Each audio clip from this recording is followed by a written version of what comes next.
I guess what motivates me to study online is my passion for improving. And that's what I love most about APEC, their emphasis on making oneself better.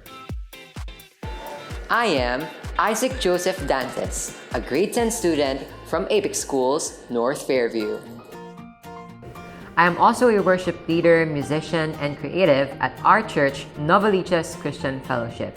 Prior to the pandemic, I was a CNN Philippines junior news anchor. APEC brought out the best in me.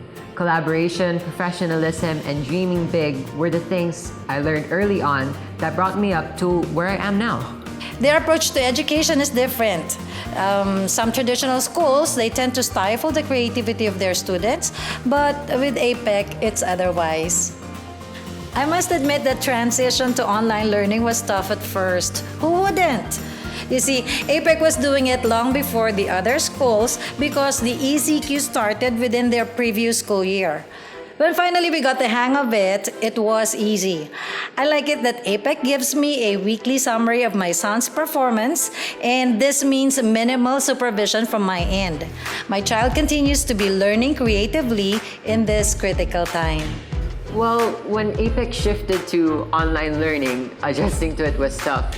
The hardest challenge for me was studying on my own. We were used to having face-to-face discussions.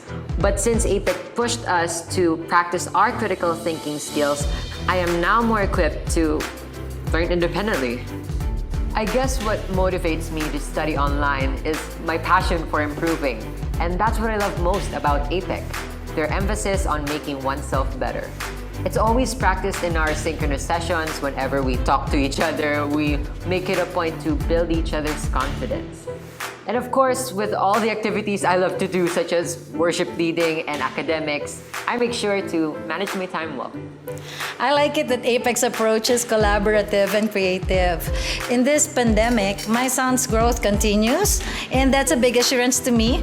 So he remains to be connected to his friends, which I think is very important among our youth today, what with all the quarantine they are submitting to. I also like it that my child is learning independently. He's being prepared for the future as early as now. I'm a proud APEC Schools student.